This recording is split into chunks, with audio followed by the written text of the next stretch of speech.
कवि सम्मेलन देख देख के घर की शीला देवी को शेरो शायरी का बुखार चढ़ गया था। अब वो सीधे मुंह किसी को जवाब ही नहीं देती थी। उनके पति और उनका बेटा तो काम करने घर से बाहर चले जाते थे और उनकी शायरी झेलनी पड़ती थी बहू रेणु को। अब सास बोलती नहीं, अर्ज करती थी, संदूक पे रखी संदूक, संदूक में रखे झुमके, बहू झुमके निकाल के दे मेरे, कहाँ लगा रही है ठुमके। माँ जी, झुमके तो आपके निकाल दूंगी मैं, लेकिन आपके दिमाग से ये शायरी का भूत कैसे निकलेगा? छोटे लोग नहीं समझेंगे, शायरी है शौक बड़ा, तू अपने काम से काम रख, मेरे काम में मत टांग अड़ा।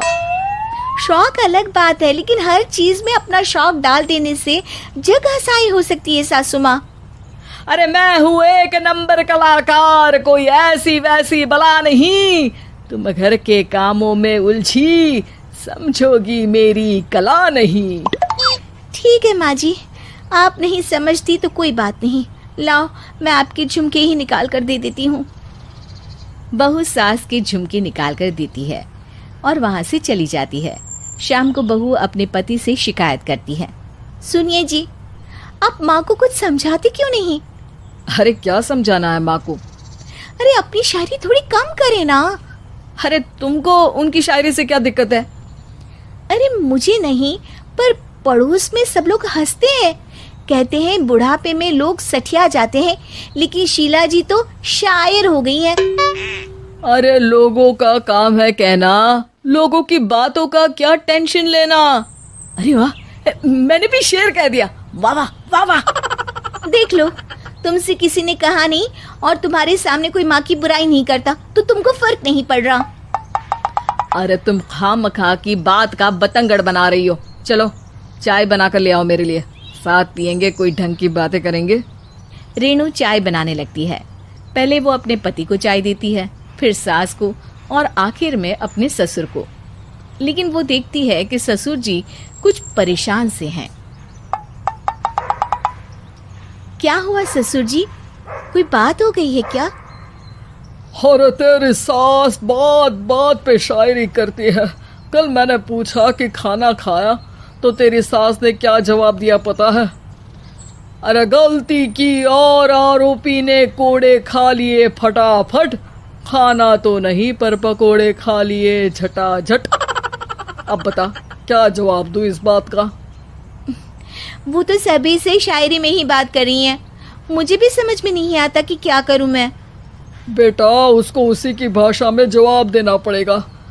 मैं तो आम बातचीत में भी उसके सामने कुछ नहीं बोल पाता, शायरी में क्या बोलूंगा भला। ससुर ने जैसे ही कहा कि उसको उसी की भाषा में जवाब देना पड़ेगा, बहू को ये बात जच गई। अगले ही दिन वो शायरी की कुछ किताबें लेकर आई और शायरी की प्रैक्टिस करने लगी ताकि सास को उन्हीं की भाषा में जवाब दे सके। उसने दिन रात एक कर दिए। एक दिन सब साथ में बैठकर टीवी देख रहे थे, तभी रेणु सबके लिए बिरयानी बनाकर लाती है, लेकिन सास को बिरयानी भाती नहीं। कौवा करता काऊ काऊ, चिड़िया बोलती ची ची, इतना खराब बिरयानी बनाई है कि मुंह से निकले छी छी। बस इसी मौके का तो बहू को इंतजार था, क्योंकि अब बहू सास को उसी की भाषा में जवाब देने के लिए तैयार थी। माँ जी, हमको अपनी ये बेकार शायरी ना सुनाइए, जैसी भी बनी है बिरयानी चुपचाप खाइए। ससुर जी और रेणु के पति ने रेणु का जवाब सुनते ही जोर से ताली बजाई और सास ने जब रेणु का शायराना जवाब सुना तो उनके गले में बिरयानी अटक गई। बहू ने एक और शायरी का तीर छोड़ा। शायरी में बहू के सामने सास हो जाएगी ढेर, क्योंकि सास मारेंगी एक शेर तो बहू मारेगी 1.25 शेर। सास को छोड़ के सब वाह वाह करने लगते हैं। आज पहली बार सास को नहले पे दहला मिला था और रेणु ने सास का मुंह चुप करा दिया था। अगले दिन रेणु का पति उससे कहता है, अरे वाह, तुमने तो माँ की बोलती बंद कर दी, मजा आ गया। अब मेरे लिए कुछ बना दो, खाकर मैं काम पर चला जाऊं। शायरी ही है मेरा जीवन, वही करूँगी जी भर के। नौकरानी रख लो कोई, काम नहीं करूँगी मैं घर के। अरे तुम क्या माँ जैसी हरकतें करने लगी, सीधे सीधे बात करो ना। हो गई कल शायरी, रोज थोड़ी ना करोगी। शीशी भरी गुलाब की पत्थर पे फोड़ दो, जो मुझे शायरी से रोके उसके कान मरोड़ दो। पति घबराकर वहां से चला जाता है और बाहर उसके पिताजी के पास जाकर बैठ जाता है। दोनों अपनी बीवियों की शायरी से परेशान है। ससुर को पछतावा होता है कि क्यों उसने बहू को सास की भाषा में ही जवाब देने का आइडिया दिया। अब तो घर में दो दो शायर हैं।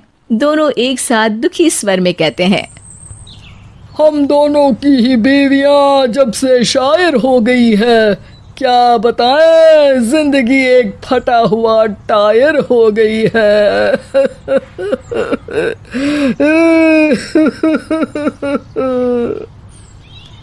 हम दोनों की ही बीवियां जब से शायर हो गई है, क्या बताए जिंदगी एक फटा हुआ टायर हो गई है।